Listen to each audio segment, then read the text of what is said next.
Hey everybody, Matt Burke here. Today I'm going to be reviewing EC Comics Terror, right? Epitaphs of the Abyss, man. I got the Lee Bermejo cover right here. This shit's killer. I've been waiting for this to come out for a few months now. We talked about it on the live stream. EC Comics is back after decades and decades.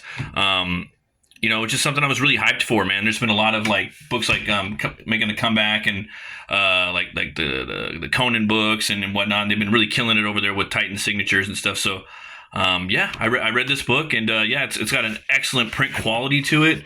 It's kind of got like a satin finish to it, And let's get into the front. There will be spoilers in here, folks. So I'm just letting you guys know. You might want to be careful if you go ahead. Excellent title page right here. It's got 4 stories. Killer Spec by writer Jay Hotham, artist Jorge Fornes, colorist Dan Jackson. Then we got the second story, which is Senator by Chris Condon, artist Peter Cruz, colorist Michelle Madsen. Then we got the third one, Family Values by Stephanie Phillips, written. Artist is Phil Hester, inker is Travis Himmel, and colorist is Marissa Luis. And then we got Us versus Us. Brian Azzarello is the writer, which is the biggest name on here. Then we have artist Vlad Legostelv, pardon my French, and the colorist is Brittany Peer. So, and then we got letters by Richard Starkings from Comic Craft, and Comics Crafts Tyler Smith. So I believe he might have done. Comics Craft did some letters on Conan too. So this is what's up. This is the art that I'm looking for right here. This is what draws me into the book. There's another cover where it has the 3 new hosts. And this is one of the new hosts, is the Gravedigger. I feel like they need to bring in more of artists that draw like this, which is more horror suited. You don't even need to hire colorists if the art is just fucking badass. They'll just buy it by straight up black and white. There's just black and white stands out there. They're gonna fucking buy it. Okay, and you don't even need to color this. You can even go newsprint with this shit if it's more affordable. But yeah, this is what I'm looking for. This is this dude even signs his fucking name on there, Dustin Weaver, because he knows his shit's badass. This is the old school EC horror style. Again, this is what we're looking for. You don't get that in this book. So every story is going to be different. So hopefully in the next issue we'll get it. But yeah, this is a good little a little teaser into the way that it used to be. And this is the first story that we start off with right here. This is my personal favorite story. Not feeling the art. Definitely not feeling the art. It's very 3D modeled.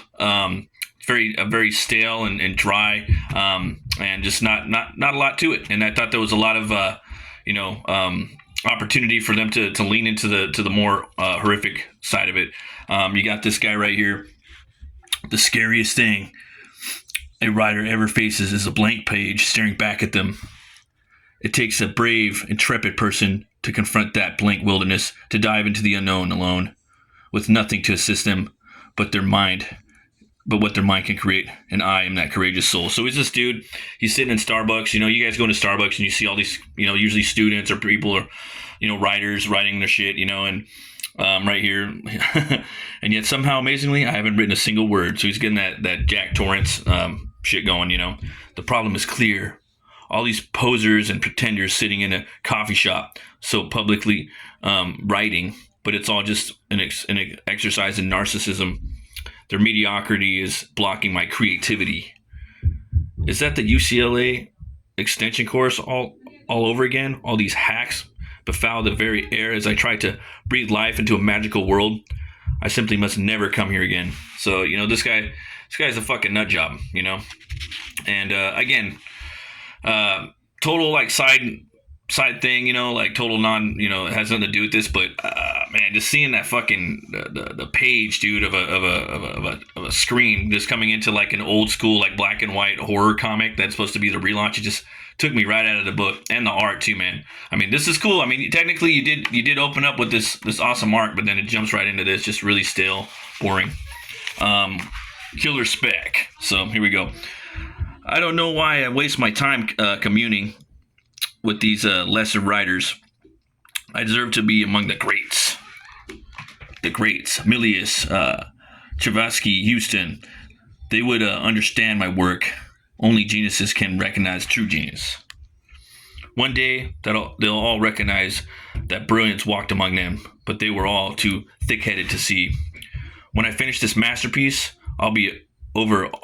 It'll be over for all of them. So, yep. Dylan. Hello, Steve. Having a roommate is yet another humiliation, but LA is an expensive city.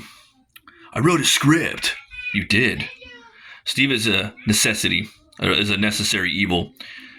The absurd money he makes as a software person almost cancels out his solvently existence. The monster. So they wrote a book right here. He spilled some ketchup on it. I kind of got a little ketchup on it. Oh, so I see. Dear Lord. I always see you with your laptop, talking about writing, and it sounded like fun. Fun? You're the best writer I know. Could you read it? Let me know if it's any good. Even this oaf recognizes my talent, and he's never written a word I've never written. He's never read a word I've written.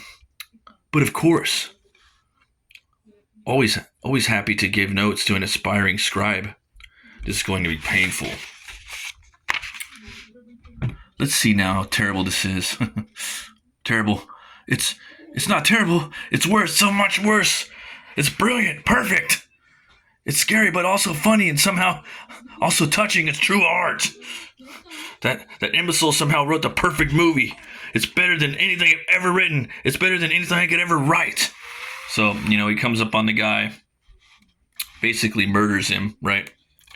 Wants to basically bury the body, and take full credit because this guy's a fucking hack, so he had to hack his roommate. And right here, this is a scene right here where I think they could have shined a little more, even more so with the art, get in there with the really old school eerie look to it. And I know they're trying to bring it into the modern, but the thing is, a lot of these most of the people that are gonna buy this book are fucking 30, 40, 50 older people that are in the EC, dude. Those are the people that read comics right now, so you gotta have to kind of cater to them. That's just a fact. So, and then here we go. You got his comeuppance. So there's his buddy right there. So you got that. Again, that was my favorite story in there. I wasn't really a big fan of the art. I just, felt like a lot of traced 3D models and whatnot. Same thing with this one. Not a big fan of the art. This one right here is just a straight up like propaganda piece.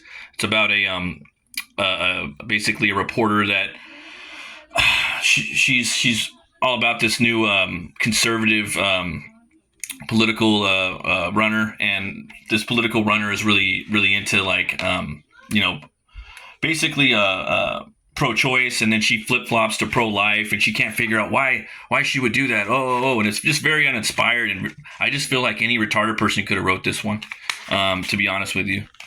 And how could she ever change her mind? And to flip-flop from pro-choice to pro-life. They're cutting her head open. It's like, dude, come on. My fucking 4-year-old could have wrote that shit. Seriously, dude, that shit's trash. This one was okay. This one is about a family that basically they get taken over by like this SWAT team, and they have just a few moments to basically decide whether to live or die. The father has to pick who's he gonna kill first, and I'll just leave it like that. I don't want to spoil that one too much because that's probably the second best story in here. Again, this art's getting a little bit better. It's a little bit better. It kind of reminds me of old school Mignola. So you got those clunky shadows and line art. It's pretty cool. And I gotta say that then we got the last story right here by Azzarello, and that's this one right here. This is Us versus Us, and I think this art's pretty cool. It's a little more cartoony. For me, I lean way more over into the cartoonist side of comic book art, and this one kind of has like that James Herron look. A lot of people, that's kind of very, very popular now. A lot of people are running with that kind of Herron look, mixed with like manga and whatnot. But yeah, this one's again another propaganda piece. Again, my 4-year-old could have fucking wrote this one. It was really really fucking bland, and it's basically all these people right here that are fucking mutants right here, are just monstrosities. They're coming after these two people. So yeah, here we go.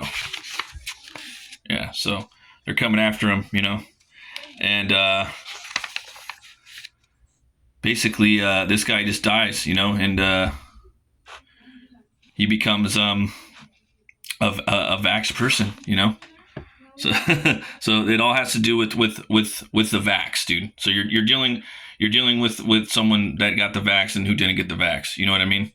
So I don't know, man. I just think that these stories, it's a good opportunity to not get too fucking political, especially now with the world being so fucking political. People are reading comics to escape from that bullshit. Okay, so you know, the stories you guys are writing, if you guys want your book to succeed, keep the fucking politics out of it and just write some scary shit. It's not hard to do that. Horror is the boldest genre. Yeah, dude, and you don't have to do that. Half the stories in here were fucking political. Half of them weren't. And right here, you know, the dude talks about how all the history basically of EC, the new publisher. And you know, he drops a lot of names, and you know how he wants to bring, you know, they want to challenge themselves and bringing EC into the, you know, into the new world, you know, and it's just no. You gotta, sometimes shit works because, you know, it worked the old way, you know, and so you gotta, sometimes if it's not broke, don't fix it, you know what I'm saying? So, but yeah, man, I'm looking forward to the next books. These books have some sick ass fucking covers. We'll see what's up with the next issue. Looking forward to it. But I'm having a little bit of I'm a little, you know, a little on the fence about it. You know, some of these writers that I see on here, they might have some fucking political bullshit going on in the books. But we'll see. I'm gonna probably pick up the next 2 or 3 issues, and if shit doesn't like change, then I'm gonna fucking, you know, not gonna pick it up. So yeah, I give it a fucking fist up. I don't even give it one horn, again, because I can't really recommend this to anybody, because again, half of it's woke trash, political pamphlet, and the art wasn't really that great. So that's just my personal opinion. As always, folks, thanks for watching. Thanks to everybody that's been subscribing to the channel. Really appreciate it. Always remember to be bold, be brave, and roll the bones to know your role. Stay fucking metal.